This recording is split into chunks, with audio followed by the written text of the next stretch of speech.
नमस्कार, राम राम सा दोस्तों। कृष्णा बुल्स के इस लर्निंग वीडियो में आप सभी का वेलकम है। दोस्तों, आज हम बात करेंगे निफ्टी, बैंक निफ्टी और सेंसेक्स के ऊपर। साथ ही हम बात करेंगे कि मार्केट पिछले 2 दिन से यानी फ्राइडे और मंडे साइडवेज क्यों है। क्या मार्केट ने फ्यूल इकट्ठा कर लिया है? क्या अब ये तेजी कर सकता है या मंदी कर सकता है? आपने कोई बीटीएसटी छोड़ी हुई तो उसका क्या होगा? नेक्स्ट एक्सपायरी की भी आपने कोई बीटीएसटी छोड़ी हुई है निफ्टी, बैंक निफ्टी या सेंसेक्स के ऊपर, तो उसका क्या होने वाला है। साथ में हम बात करेंगे कि कल निफ्टी की एक्सपायरी है, तो एक्सपायरी के ऊपर क्या कुछ हमें देखने को मिल सकता है, कहाँ पे जीरो हीरो हमारा बनता हुआ नजर आ सकता है। और एक कहानी के ऊपर बात करेंगे, शायद वो कहानी ऐसी कहानी होगी जो आज आपने ट्रेड किए हैं उनको एनालिसिस करने में आपका फायदा कर सकती है और आपको एक मोटिवेशन भी दे सकती है वो कहानी। दोस्तों, इस एजुकेशन वीडियो को शुरू करने से पहले मैं आपको याद दिला दूं कि ये जो मैं आपको बता रहा हूं ये सब कोई यूं मत समझना कि कोई कॉल टिप है, ये एजुकेशन है, ठीक है। तो आज के इस वीडियो को हम शुरू करते हैं। शुरू करने से पहले मैं आपको सबसे पहले थोड़ा सा एक ग्लोबल मार्केट दिखाना चाहता हूं, क्योंकि पिछले कुछ दिनों से बाजार में एक न्यूज चल रही है कि भूरा भाई का नाम तो आप सब जानते होंगे, कि भूरा भाई को नोबेल शांति का नोबेल पुरस्कार नहीं मिला। तो मैंने तो कल भी कहा था कि भाई कांड करेगा ये बंदा, क्योंकि इसके मिर्ची लग चुकी है। अभी देखो, निफ्टी हमारी 58 पॉइंट माइनस में है, सेंसेक्स हमारा 148 माइनस में है, लेकिन बैंक हमारा अभी भी तेजी में है। मतलब है तो थोड़ा सा ही 15 पॉइंट, बट ठीक है, तेजी में है। हम यूं कह सकते हैं कि हम प्लस में है। डाउ जोन्स 800 पॉइंट, खुद के देश की लंका, 182 point S&P, Nasdaq 820 point. So यहां तगड़ी नेगेटिविटी है। और इधर ट्रंप ने कहा है कि चीन के ऊपर वो 100% टैरिफ लगाएंगे। कुछ दिनों से टैरिफ टैरिफ खेल ही रहे हैं बुरा भाई। सो यहाँ पे देखो, आप चीन का अगर मार्केट देखेंगे तो ये भी थोड़ा सा नेगेटिविटी में ही नजर आ रहा है। हमारे मार्केट ने अपने आप को संभालने की कोशिश की है दोस्तों, जबरदस्त संभालने की कोशिश की है। अब बात करते हैं निफ्टी के ऊपर। देखो, अगर आपने लास्ट दिन वाले मेरे लेवल देखे होंगे, फ्राइडे वाले, तो आपको समझ में आया होगा। गैप अप गैप डाउन के लिए तो मैंने नहीं बोला था, लेकिन मैंने नीचे में आपको दिया था 25,160 का लेवल, कि मेरे लिए ये सपोर्ट साबित हो सकता है। मार्केट गैप डाउन खुलता है, लेकिन यही लेवल हमारे लिए सपोर्ट साबित हुआ। ऊपर मैंने 25,260 का लेवल दिया था, ये रजिस्टेंस साबित हुआ। लेवल्स दोस्तों हमेशा ऊपर नीचे चलते रहते हैं, लेकिन चलते जरूर है, चलते जरूर है। अभी आप डॉट टू डॉट चला है, मतलब वहीं ये लो लगाया इसने 152 का, 5-7 पॉइंट ऊपर नीचे चला है। हाई लगाया इसने 267 का, मतलब मैंने 60 बताए थे नीचे ऊपर नीचे, और ये केवल यहाँ पे थोड़ा से पॉइंट ऊपर हुआ है, यहाँ पे थोड़े से पॉइंट ऊपर नीचे हुआ है, चला परफेक्ट है।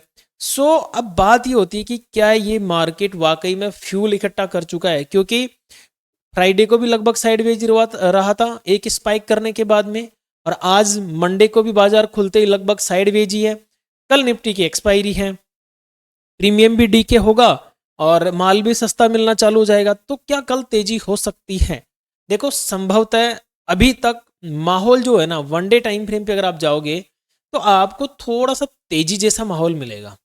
ऐसा नहीं है कि मंदी हो जाए, थोड़ा सा मतलब अभी तक तेजी जैसा मिलेगा। ये निफ्टी की वनडे टाइम फ्रेम पे कैंडल है, आप इसको गौर से देखेंगे तो आपको यहाँ पर थोड़ा सा मतलब कैंडल्स अभी भी हरियाली में ही है। ले देखिए अभी तक कैंडल्स कैसे हैं, हरियाली में। अगर मैं यहाँ पे बात करूँ बैंक की, तो बैंक निफ्टी भी देखो वनडे टाइम फ्रेम पे लगभग लगभग हरियाली में ही क्लोज होना चाहता है। सो मार्केट अभी थोड़ी सी तेजी की तरफ ही लौटना चाहता है, तो बीच बीच में भूरा भाई थोड़ा धमाका कर देता है, इस वजह से दिक्कत हो जाती है। वरना ये मार्केट अभी भी तेजी की तरफ ही रवाना हो जाए। अब आज की मैं अगर बात करूं तो आज आप लोगों ने एक बार माइनस में गए होंगे, क्योंकि साइडवेज मार्केट है, माइनस में जाना लाजमी है। एक रेड एक ग्रीन कैंडल जब बनती है तो एसएल हिट होना जरूरी है। अब कहानी सुनो, जिसका एसएल हिट हुआ होगा ना वो लोग जरूर सुनना, जिन जिन का आज एसएल हिट हुआ है। एक चीज और देखो दोस्तों, कमेंट्स में मत करना कि आज इतना घटा हुआ, क्योंकि यूट्यूब उनको नेगेटिव मानता है, ठीक है। तो आप कमेंट्स में मत लिखना, बस आप प्लस माइनस लिख सकते हो अगर आपका लिखने का मन हो तो। इसके अलावा कहानी अगर आपको अच्छी लगे तो कहानी पे जरूर कमेंट करना, कहानी क्या है आज के लिए है। आज जो आपका हुआ ना घाटा, या फिर यूं कहो कि ऐसे लगा है बार बार, उसके ऊपर। तो दोस्तों, कहानी सुनने से पहले मैं आपसे फिर याद दिला दूं आप सभी को कि एक बार लाइक कर देना और कमेंट जरूर कर देना। तो एक बार की बात है, एक व्यक्ति था जिसका नाम था चंपक। नाम क्या था भाई? चंपक ट्रेडर। मैं किसी का नाम नहीं लूंगा यहाँ पे, चंपक अगर गलती से मिलता है तो उसके लिए माफी चाहता हूँ। चंपक नाम का एक ट्रेडर था, और ये जो चंपक ट्रेडर है ना, 9:15 पे सुबह मार्केट जैसे ओपन होता, चार्ट देखता और हर दिन कहता कि आज तो मार्केट मेरी जेब में है, मतलब आज तो मैं धमाल कर दूंगा। लेकिन 9:30 आते आते मार्केट की जेब में वो खुद चला जाता। 9:15 पे कहता मार्केट मेरी जेब में है, गैप अप गैप डाउन देके या फ्लैट ओपनिंग देके, और 9:30 पे खुद मार्केट की जेब में चला जाता। एक दिन उसके अंदर से आवाज आई कि चंपक बेटा, आज जरा सोच समझ के ट्रेड करना। ये बात मैंने आपको टेलीग्राम के ऊपर लगाई थी आवाज। अगर आपने टेलीग्राम चैनल ज्वाइन नहीं किया है तो ज्वाइन कर लीजिएगा। टेलीग्राम चैनल का लिंक आपको डिस्क्रिप्शन में भी मिल जाएगा और कमेंट बॉक्स में भी मिल जाएगा। तो फिर हमारा जो चंपक है वो चंपक बोलता है कि हाँ माँ, आज मैं 1 या 2 ही ट्रेड करूंगा, ज्यादा काम नहीं करूंगा। लेकिन जैसे ही कैंडल हरी हुई, भाई साहब चंपक रुकने वाला थोड़ा ना था। चंपक को लगा अब तो ब्रेकआउट होने वाला है, अब तो पक्का ही ब्रेकआउट, और उसने 4-5 बार ट्रेड मार दिए। ठीक है, 10 मिनट बाद मार्केट ने बोला कि मैंने तो तेरे से मजाक किया था बेटा, कोई ब्रेकआउट नहीं है। चंपक के जितने भी ट्रेड थे वो सारे के सारे लाल हो गए। क्यों? क्योंकि चंपक गलती कर रहा था ना, बार बार मार्केट उसको बुला रहा था, वो भाग भाग के फंस रहा था उसमें। तभी अचानक से एक अंदर से एक आवाज और आई, और आवाज जो देने वाली थी उस देवी का नाम था भावना देवी। देखो मैं नाम बड़े अजीब अजीब सोच समझ के रखता हूं। उस देवी का नाम क्या था? भावना देवी। तो चंपक बोला कौन? तो वो बोली अंदर से कि मैं भावना देवी। चलो आप भी बोलो। तो चंपक बोलता कि आप कौन है, क्या है, परिचय दीजिए। तो चंपक को बोलती है भावना देवी, मैं तेरे हर ट्रेड में रहती हूं। जब तू बिना सोचे क्लिक करता है, जब तू लॉस में एवरेज करता है, जब तू सोचता है कि एक बार रिकवर हो जाऊं, बस मैं वहीं पर हूं। जब जब तू ये बातें सोचता है ना, तब तब मैं वहां पे मौजूद रहती हूं। चंपक घबरा गया। चंपक बोला यार ये देवी तो बड़ी खतरनाक है। चंपक बोला कि देवी मुझे छोड़ दो आप। तो देवी मुस्कुराई और बोली बेटा मैं सिर्फ वहीं पे रहती हूं जहां पे स्टॉप लॉस नहीं रहता है। जहां पे स्टॉप लॉस रहता है मैं वहां नहीं रहती हूं। अच्छा जी। तो उस दिन चंपक ने प्रण लिया कि अब मैं ट्रेड नहीं करूंगा, चाहे जब तक मार्केट शांत नहीं हो जाए, और जब तक ये जो दिल में हलचल होती है ना फोमो वाली, ये शांत नहीं हो जाए तब तक मैं ट्रेड नहीं करूंगा। आराम से मार्केट ठंडा होगा, दिल में शांति रहेगी, दिमाग में शांति रहेगी, तो ही काम करूंगा, नहीं तो मैं काम नहीं करूंगा। कुछ महीने बीत गए ऐसे करते करते, और अब भावना देवी को चंपक भोग नहीं चढ़ाता भाई। भोग लगता था पहले तो रोज। किसका भोग लगता था समझ गए होंगे? चंपक किसका भोग लगाता था? भावना देवी को। अब आजकल भावना देवी को भोग नहीं लगाता है। चंपक सुधर गया है और सिर्फ 1-2 ट्रेड मारता है और अपना काम बना के निकल लेता है। तो ओवरऑल मैं ये कहना चाहता हूं, जब तक तुम अपने इमोशन को कंट्रोल नहीं करोगे, मार्केट तुम्हारे अकाउंट को कंट्रोल करता रहेगा। ये नियम है मार्केट का। मार्केट भगवान नहीं है, लेकिन वो तुम्हारी परीक्षा जरूर लेता है। इस चीज को आप नोट कर लेना। मार्केट भगवान नहीं है, लेकिन वो परीक्षा जरूर लेता है दोस्तों। अब इसमें आप मेरे को कमेंट करके जरूर बताएंगे कि आप में से चंपक कौन कौन है। प्लीज देखते हैं कितने लोग चंपक है हमारे साथ में। चलिए अब बात करते हैं भाई लेवल्स की। बहुत हो गई हमारी बातें।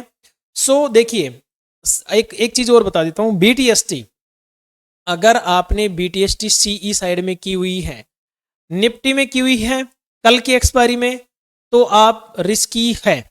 चाहे वो सी हो चाहे पी हो, रिस्की है क्योंकि कल एक्सपायरी है, टाइम डीके लगेगा। बैंक निफ्टी में की हुई है सी साइड, कम रिस्की है। पी साइड की हुई है, रिस्की ज्यादा है। सेंसेक्स में की हुई है सी साइड, कम रिस्की है। पी साइड की हुई है, ज्यादा रिस्की है। बात को समझ गए होंगे? किसी में भी करो कोई फर्क नहीं पड़ने वाला। हाँ, निफ्टी में नेक्स्ट एक्सपायरी में सी पी है, कम रिस्की है। समझ गए? अब रिस्की में ही समझ जाओ आपकी क्या होने वाला है कल। अब देखो यहाँ पे कि कल आज की क्लोजिंग देख लेते हैं पहले। 25,227 ये आज की क्लोजिंग है। अगर कल मार्केट 25,215 यहां से लेकर 25,267 इस रेंज में ओपनिंग दे देता है, तो अगर प्रॉपर यहां से सपोर्ट लेके चलता है तो हमारे लिए टारगेट होगा 25,267। अगर यहां से रिजेक्शन लेके नीचे आता है तो हमारे लिए टारगेट होगा 25,215। तो ये रेंज तो हमारी क्लियर है। अब बात आती है अगर गैप अप ओपनिंग दे देता है या फिर मार्केट थोड़ा सा लगभग यहाँ पे इस रेंज में कहीं ओपन हो जाता है, मान लो 260 के आसपास, तो फिर सीधा सा इस लेवल के ब्रेकआउट का ही वेट करेंगे। थोड़ा तो दिमाग खुद का भी हम लगा ही सकते हैं, ऐसी बात नहीं है, ठीक है, कि पूरी तरह से डिपेंड हो जाए। पूरी तरह से डिपेंड हो जाओगे तो फिर काम नहीं चलेगा भाई बाजार में, इस चीज़ का ध्यान रखना। यहाँ पे लुटेरे बहुत हैं बाजार में। अब देखना यह है कि कल हम अगर निफ्टी जी हमारी जो है 25,267 के ऊपर सस्टेन होने की कोशिश करती है, तो पहला जो टारगेट लेंगे हम वो लेंगे यहाँ पे 25,301 का, ठीक है। इस लेवल के ऊपर अगर बाजार सस्टेन होता है तो सेकंड टारगेट बहुत छोटा रहेगा, 25,325। आप कहोगे कि यार क्या चिंदी लेवल दे रहे हो, चिंदी प्राणी हो आप, बिल्कुल कह सकते हो, क्योंकि कल एक्सपायरी है। मैं नहीं चाहता कि आपको मैं बड़े बड़े लेवल देके लालच में फंसा दूं, कतई नहीं चाहता मैं, ठीक है। और ये मार्केट है, यहाँ पे लॉस होना स्वाभाविक है। सो आप सोच समझ के ही काम करें। अगर 25,325 से ऊपर चलता है तो 25,359 ये मेरा नेक्स्ट टारगेट, और इसके बाद में मेरा 415 यानी 25,415 का टारगेट रहने वाले हैं। सो ये 4 लेवल पे मैं कल काम करने की कोशिश करूंगा, अगर मुझे सही तरीके से मार्केट चलता हुआ नजर आता है, फटता हुआ नजर आता है तो। और अगर डाउन साइड फट गया तो फटने की उम्मीद तो कम है। क्यों कम है? 5 मिनट के टाइम फ्रेम पे यहाँ पे राउंडिंग सपोर्ट ले रहा है ये, तो फटने की उम्मीद तो कम है। लेकिन क्या पता भाई, एक भूरिया बाबा है, कुछ भी कमाल कर सकते हैं, कोई न्यूज़ इधर उधर फैला दी तो लंका लगना तय है। सो कल अगर 25,215 ये लेवल अगर ब्रेक करता हुआ नजर आता है मुझे बाजार, तो यहाँ से मैं फर्स्ट लेवल लेना चाहूँगा 25,158 तक का। अगर इसका भी ब्रेक डाउन हुआ तो 25,119, और ये ब्रेक डाउन हुआ तो फिर 25,000 का राउंड फिगर वाला लेवल। क्योंकि मार्केट क्या चढ़ता धीरे धीरे है, लेकिन जब गिरता है ना तो धड़ाम से गिर जाता है। सो तेजी से गिरावट आने के संकेत रहेंगे अगर ये मार्केट 25,119 से नीचे आ गया तो। ये 100 पॉइंट के एक फायर मोमेंटम में देखने को मिल सकती है निफ्टी 50 में। कल जीरो हीरो होगा, सोच समझ के करना दोस्तों। अगर आप जीरो हीरो करना चाहते हैं, आपके नहीं समझ में आता है, तो मैं पेपर ट्रेड देता रहता हूँ टेलीग्राम के ऊपर। आप टेलीग्राम चैनल को ज्वाइन कर लें, एकदम फ्री ऑफ कॉस्ट है, मैं कोई पैसे नहीं लेता हूँ और ना मैं भविष्य में कोई पैसे लूंगा। आप चाहें तो free of cost Telegram channel join कर सकते हैं, डिस्क्रिप्शन में और कमेंट बॉक्स में लिंक मिल जाएगा आपको। अब बात करें थोड़ी सी बैंक निफ्टी पे, जिसने अभी तक अपना पूरा माहौल बना रखा है। यहाँ पे मैं थोड़ी सी वाइल्ड रेंज ले रहा हूँ, लंबी रेंज ले रहा हूँ। इसके पीछे एक कारण है लंबी रेंज लेने के। देखो ये एक रेंज है, आज निफ्टी बैंक निफ्टी ने ये एक रेंज बनाई और लास्ट में आके क्लोजिंग भी लगभग यहीं पे दे दी 25,625 के आसपास। तो यहाँ पे एक लाइन आप ड्रॉ कर सकते हैं। अगर कल मार्केट इस लाइन में ओपनिंग देता है 25,000 बोल गया, माफी चाहता हूँ इसके लिए, 56,650, ठीक है, 56,650 इस लेवल से नीचे ओपनिंग दे के इस लेवल को एज ए सपोर्ट रिएक्ट करता है, तो हमारा जो पहला टारगेट होगा वो होगा 56,772 आज का डे हाई। इसके बाद में 56,898। अगर आप सेंसेक्स में ट्रेड करो या निफ्टी में ट्रेड करो, कहीं पर भी करो, लेकिन बैंक निफ्टी देखना जरूरी है। 56,898 के बाद में अगर अगला टारगेट मिलना शुरू हुआ तो हमें लगभग 57,000 वाला साइकोलॉजिकल लेवल देखने को मिल सकता है दोस्तों। अब बात करें डाउन साइड में, देखो डाउन साइड में जाने के लिए हमारे लिए जो इंपॉर्टेंट लेवल है वो है 56,534। हालांकि ये लेवल जब टूटेगा ना 56,534, तो एक बार मार्केट 56,500 के ऊपर जरूर आएगा। ये क्या होता है ना कि ये, अरे यार यहाँ पे लिखने दो, 56,500 ये एक साइकोलॉजिकल लेवल है, यहाँ पे मार्केट सपोर्ट ले सकता है। और ये टूटा तो फिर फायर मोमेंटम शुरू हो जाएगा बाजार में। 56,334 और 56,093 और 56,000 तक की जबरदस्त मोमेंटम हमें देखने को मिल सकते हैं डाउन साइड में। अब बात करते हैं सेंसेक्स के ऊपर कि सेंसेक्स में कौन कौन से लेवल्स हमारे लिए इंपॉर्टेंट हो सकते हैं, और निफ्टी में जीरो हीरो कैसे करना है इसके ऊपर भी हम डिस्कस कर लेते हैं। फुल साइडवेज राज बाजार, कोई समस्या नहीं है, रहने दो। कल की ओपनिंग इंपॉर्टेंट रहेगी। अगर ओपनिंग ये 82,434 के ऊपर देता है तो यहां से बाजार सपोर्ट लेके फर्दर ऊपर जाने की कोशिश करेगा, ये 82,618 तक। यहां से ऊपर निकला तो 82,735, यहां से निकला तो 82,932। ये मेरे लिए तेजी के लेवल हो जाएंगे। ये 434 वाला एक लेवल है, नीचे में 82,273। इन दोनों लेवल्स के बीच में ओपनिंग देता है तो मैं ट्रेड नहीं करूंगा। लेकिन 82,273 का लेवल ब्रेकडाउन होता है तो 82,158 का लेवल, फिर नीचे मुझे 82,000 का साइकोलॉजिकल लेवल देखने को मिल सकता है। इसके बाद में 81,700 का राउंड फिगर वाला लेवल मुझे देखने को मिल सकता है डाउन साइड में। अब जीरो हीरो की बात आती है। देखो, अगर आप खुद से भी जीरो हीरो करना चाहते हो, टेलीग्राम चैनल ज्वाइन नहीं करना चाहते हैं, तो कोई समस्या नहीं है, आप खुद भी ट्राई कर सकते हो, लेकिन इसको ट्राई करना लेट, मतलब 2 बजे के बाद में, उससे पहले मत करना, क्योंकि उससे पहले बहुत रिस्की होता है। अगर उससे पहले ट्रेंडिंग मार्केट मिल जाए तो हो सकता है आपका कोई चांस लग जाए, बाकी लगने की संभावनाएं कम रहती है। 2 बजे बाद, 2:30 बजे बाद चांसेस बनना शुरू हो जाते हैं। तो दोस्तों, लास्ट में मैं आपसे ये कहना चाहूँगा कि अगर आपको वीडियो एजुकेशनल लगा हो, वाकई में अच्छा लगा हो, तो एक बार वीडियो को लाइक कीजिए, अपने ट्रेडर दोस्तों के साथ में शेयर कीजिए और कमेंट जरूर कीजिए। आपका एक कमेंट और एक लाइक मेरे लिए मोटिवेशन साबित हो सकता है। तो आप लोग एक बार प्लीज़ कमेंट और हाइप भी कर सकते हो। लास्ट में मैं आपको बताऊंगा, हाइप का ऑप्शन भी है। जो कमेंट सेक्शन होता है उसमें 2 डॉट लगे रहते हैं ऐसे, अगर आप उसको स्वाइप आउट करोगे ऐसे, तो वहाँ पे एक हाइप का ऑप्शन भी आता है। आप चाहो तो वीडियो को हाइप भी कर सकते हो। इसमें कोई पैसे नहीं लगते हैं, एकदम फ्री होता है ये। चलिए दोस्तों, कल मिलते हैं लाइव मार्केट में, तब तक के लिए घनी घनी खम्मा।